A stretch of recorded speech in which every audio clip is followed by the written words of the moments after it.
The jury was told and believed that helter skelter, the group's so-called philosophy, was Manson's response to what he saw as an inevitable race war.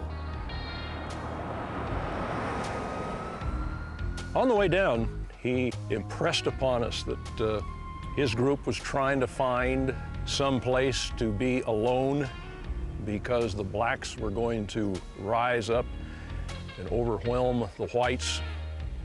There was going to be a bloodbath, and he stressed that we, in uniform, number one, were cops, number two, we were white, therefore we had 2 strikes against us immediately, and he strongly recommended that we let them go and we flee for our lives.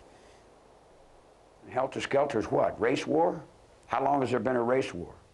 How long have we been in race war? English? How long have we been at war with races? Since we come out of the caves and you didn't like Irishmen? It's been a race war. All my life I've been in the middle of a race war.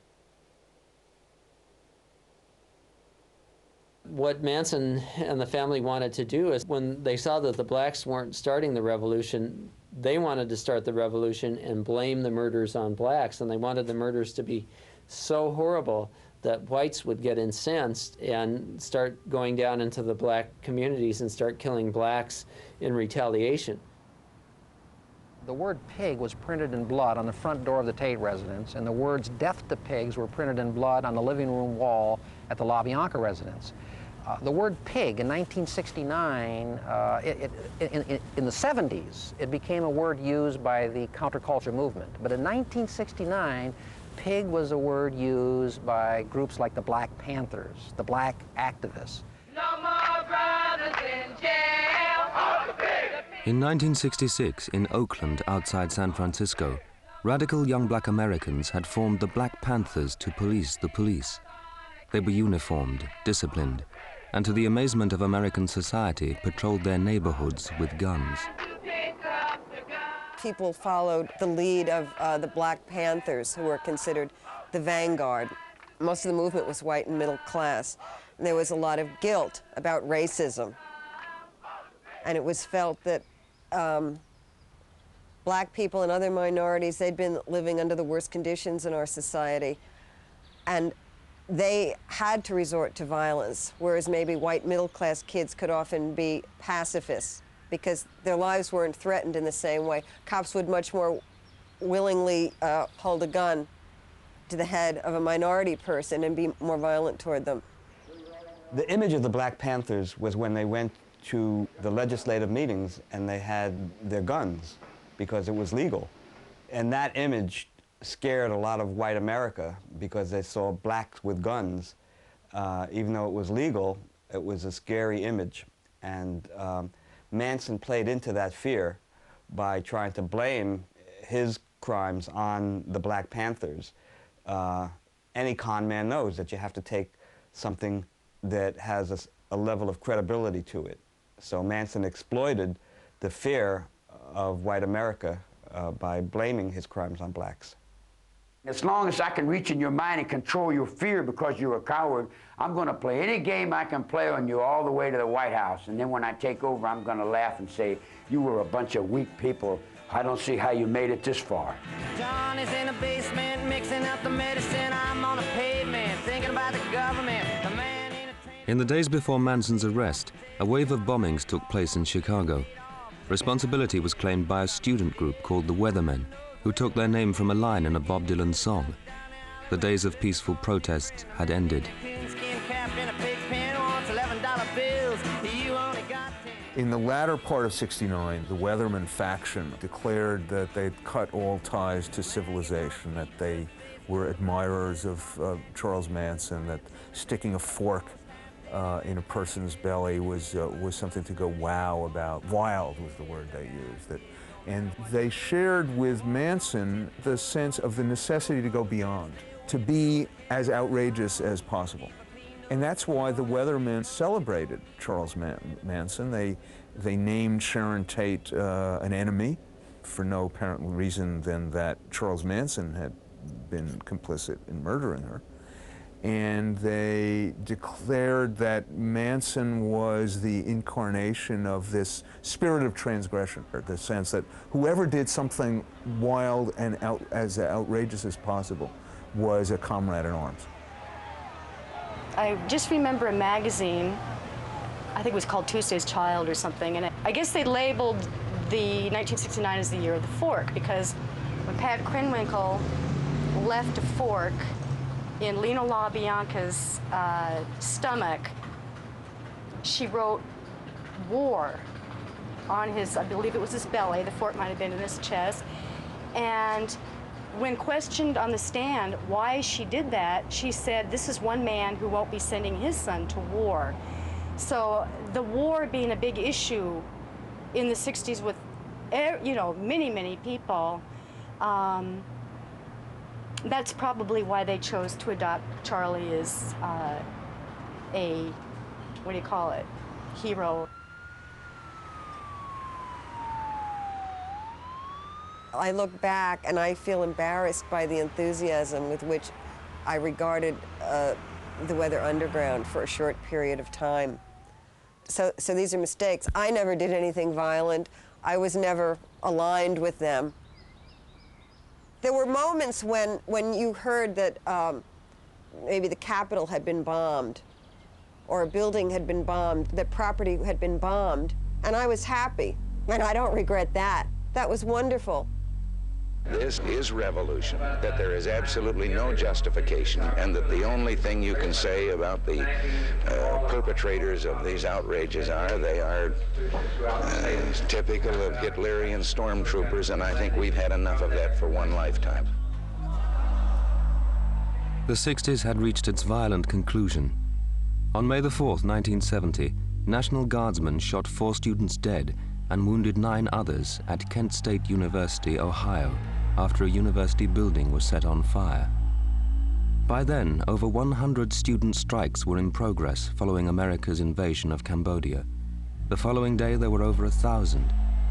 1 month later, Manson and his family went on trial. Peace and love had been forsaken and forgotten.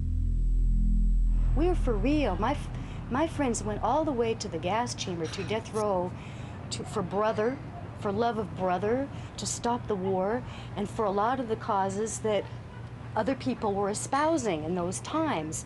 When we were for real, and we did do it in the road and all those things, all the people that were saying they wanted to stop the war and revolution and all that, they turned their backs on us and went to the bank or the school or whatever. They were fakes and frauds. Jane Fonda, Joan Baez, Tom Hayden, all that scum were faking, and they were getting the kids, they were instigating the youth to do these things, and they were making money off of it. It's the same, it's still happening. You got people selling crime and violence and causes and whatever, and all they're really doing is making money. But the young with the heart and the soul and the care, they go out and do something for real, and then people point their finger and call them evil, bad, nasty, and crazy, and drug-soaked, and all these things. You know.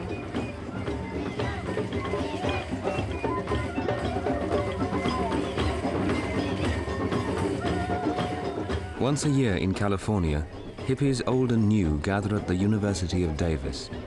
The imagery is the same, only the memories have changed.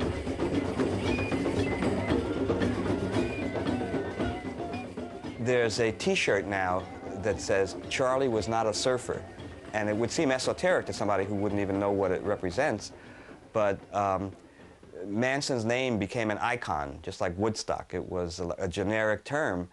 And in surfing, it meant a reckless, crazy surfer. So if somebody would say, that guy's a Manson, so young surfers would think, oh, Charles Manson must have been a surfer, which is why there is now that T-shirt that says, Charlie was not a surfer, sort of like Nixon saying, I'm not a crook.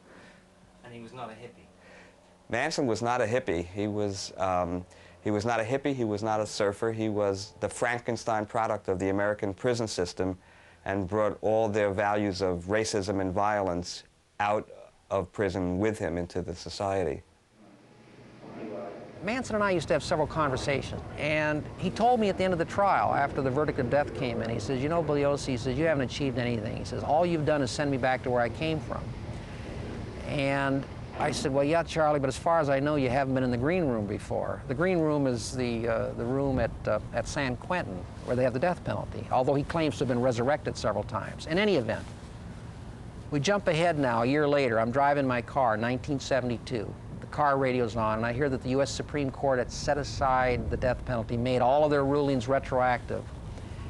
And the first thing that came into my mind is what Manson had told me. All I had done was send him back to where he came from. And he doesn't mind prison life. I mean, most of his life's been spent behind bars. He's totally institutionalized.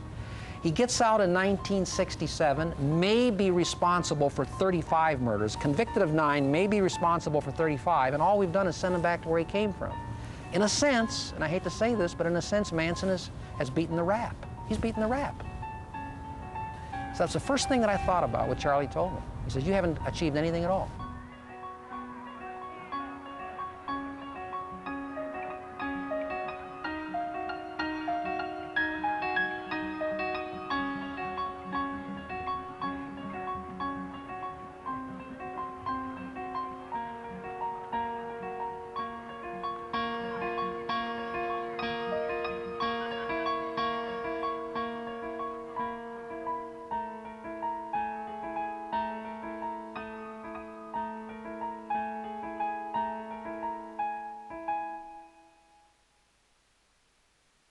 Is he sorry? Well, I don't. You know, let's say this. Am I honest?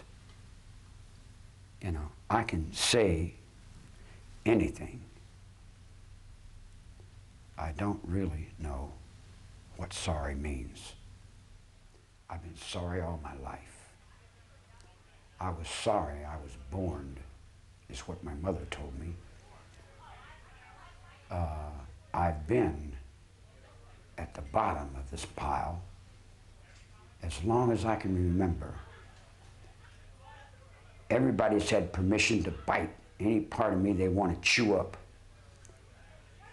I don't really, honestly know what a lot of those words mean you guys use. What does sorry mean? I hurt. I've been beat with the leather strap. I'm sorry. I'm sorry because I'm hurt, or I'm sorry because, why did I get beat? I don't even understand why I got beat. I just got beat. Why am I getting beat? Why are you got me in a cell? Why can't I wear clothes? Why can't I do like other human beings? Why do I have to be? Why am I into this? I'm asking all these whys to myself as you ask those whys to me. I don't know how to deal with this sorry thing, guy. They keep asking me about this remorse thing. I don't have a mind that way. My mind is what works. If something works, it functions. I have a mind in procedure. I understand procedure. I understand war. I understand rules, the regulations. I don't understand sorry.